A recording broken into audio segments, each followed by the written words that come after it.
Guys video చూసే ముందే మీకు చెప్పేస్తున్నాను, భయపడకండి, ఇది స్పాయిలర్ అయితే కాదు. ఎందుకంటే ఇది స్పాయిలర్ అయితే నేను ఖచ్చితంగా మీ ఎంటర్టైన్మెంట్ స్పాయిల్ చేయాలని చెప్పి వీడియో చేయను. స్పాయిలర్ ఉంటే ఖచ్చితంగా స్పాయిలర్ చూడకని చెప్పేస్తాను. ఎందుకంటే ఇప్పుడు పోస్ట్ క్రెడిట్స్ అంటే పెద్ద స్పాయిలర్స్ కాదు, అప్కమింగ్ ఫిలిమ్స్ ఒక గ్లింపిస్ టీజర్ లాంటిది. కొన్ని పోస్ట్ క్రెడిట్స్ లోని సస్పెన్స్ రివీల్ చేసే లాంటి స్పాయిలర్స్ ఉంటాయి, బట్ కొన్ని పోస్ట్ క్రెడిట్ సీన్స్ లో అవేం కూడా ఉండవు. అంటే ఫిల్మ్ రిలేటెడ్ ట్విస్టులు రివీల్ అవ్వడం, స్పాయిలర్స్ ఉండడం అలాంటిది ఉండదు. అసలు ఫిల్మ్ కి పోస్ట్ క్రెడిట్స్ కి కొన్నిసార్లు సంబంధం కూడా ఉండదు. అయితే ఇప్పుడు ఈ ఫిల్మ్ కి సంబంధించి పోస్ట్ క్రెడిట్స్ అని చెప్పి ఆన్లైన్ లో కొద్దిగా వైరల్ అవుతుంది. అసలు ఏం కనెక్షన్ ఉంది అప్కమింగ్ ఫిల్మ్ కి, సో ఆ పోస్ట్ క్రెడిట్స్ ఏంటి అనే దాని గురించి ప్రీమియర్స్ చూసిన వాళ్ళు ఏం చెప్పారో క్లారిటీగా ఇప్పుడు తెలుసుకుందాం. ఆ తర్వాత రీసెంట్ గా ఆన్లైన్ లో వైరల్ అవుతున్న పిక్ గురించి ఎక్స్ప్లెయిన్ చేస్తాను.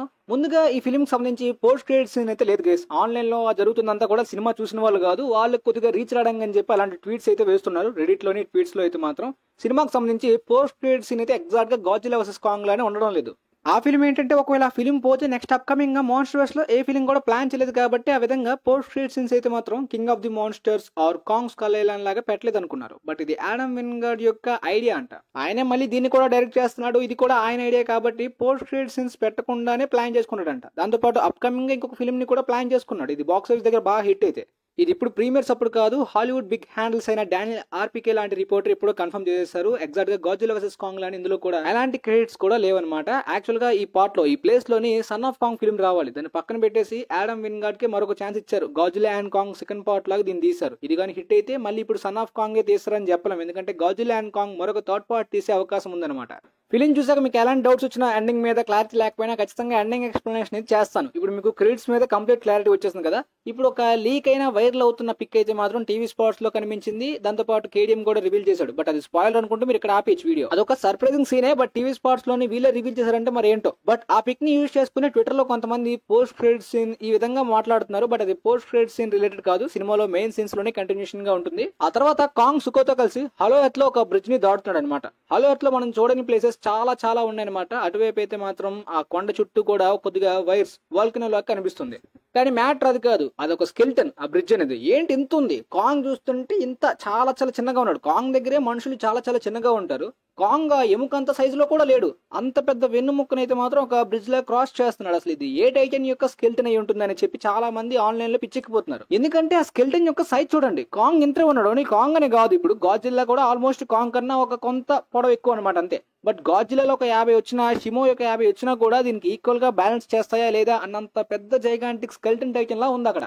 సో చాలా మంది అనుకుంటున్న థీరీస్ ఏంటంటే ఇది గాడ్జిల్లా యొక్క యాన్సెస్టర్స్ కి సంబంధించింది. ఎందుకంటే గాడ్జిల్లా ఫ్యామిలీస్ గానీ యాన్సెస్టర్స్ గురించి గానీ ఎక్కువగా మెన్షన్ చేయలేదు. కాంగ్ యొక్క పేరెంట్స్ గురించి చూపించారు. సో ఆ గాడ్జిల్లా ఓల్డ్ యాన్సెస్టర్స్ ఎంత సైజ్ లో ఉండేవి, అవి అంతరించిపోయాయి అనే విధంగా చూపిస్తారని అనుకుంటున్నారు.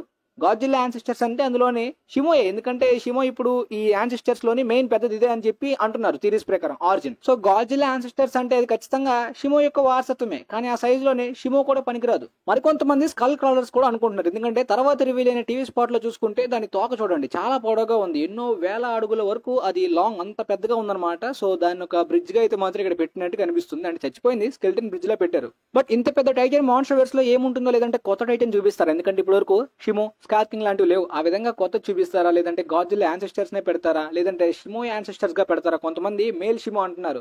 మేల్ షిమో ఇది ఫీమేల్ షిమో సెట్ అవుతుంది భయ్యా. మీరే ఆలోచించండి దాని సైజ్ కి దీని సైజ్ కి ఎలా కనెక్ట్ అవుతుంది. సో దాంతో పాటు కాంగ్ దాని ఫేస్ దగ్గర ఉంటున్నప్పుడు అది క్లియర్ గా స్కల్ క్రాలర్ షేప్ లో ఫేస్ ఉంది. కొద్దిగా కాంగ్ లో ఉన్నప్పటికీ మనం కరెక్ట్ గా మూత్ దగ్గర టీత్ దగ్గర అబ్జర్వ్ చేస్తే ఆ మూతి కాంగ్ షేప్ అలా ఉండదు. దాంతో పాటు వెన్నుముక్క గానీ ఆ పెద్ద తోక గానీ సింపుల్ గా అయితే స్కల్ క్రాలర్స్ కి సిమిలర్ గా ఉంది. బట్ స్కల్ క్రాలర్స్ లోని ఆల్ఫా స్కల్ క్రాలర్ ని కాంగ్ చంపేశాడు. అది ఆల్మోస్ట్ 70 మిలియన్ ఇయర్స్ వరకు బ్రతికింది. సో అంతకన్నా యాన్సెస్టర్స్ లోని ఇంతవరకు పెరిగిన ఒక స్కల్ క్రాలర్ ఉండేదా అనేది మాత్రం మనకి ఇంతవరకు తెలియదు. అవి సడన్ గా స్కల్ ఐలాండ్ లోకి వచ్చి మొత్తం అన్యాయంగా చొరబడేవి. ఆ కాంగ్ ఫ్యామిలీకి వాళ్ళకి పడవ చంపేసేవి. ఇదంతా కాదు, ఇంతవరకు మాన్స్టర్స్ లో చాలా వరకు రీసెర్చ్ చేసావు. సో నీ ఒపీనియన్ ఏంటి బ్రో? నువ్వేమనుకుంటున్నావు? ఇది ఏ టైటన్ ది అని అనుకుంటున్నావు? నా ఒపీనియన్ మీరు అడగాలనుకుంటే నాకైతే ఇది ఇప్పటి వరకు చూపించిన ఏ టైటన్ యొక్క యాన్సెస్టర్స్ కానీ ఏన్షియంట్ టైటన్ వెర్షన్ కానీ కాదు గైస్. ఇప్పటి వరకు మనకి తెలియని ఒక నెంబర్ 1 టైటన్ ని ఇందులో కొత్తగా చూపిస్తారా అని అనిపిస్తుంది. ఎందుకంటే ఇప్పుడు నేను అప్కమింగ్ గా ఓల్డెస్ట్ టైటన్స్ మీద వీడియో చేయబోతున్నాను పార్ట్ 2. అవే ఓల్డెస్ట్ టైటన్స్ గా ముందుగా ప్లాన్ చేసుకున్నారు. బట్ తర్వాత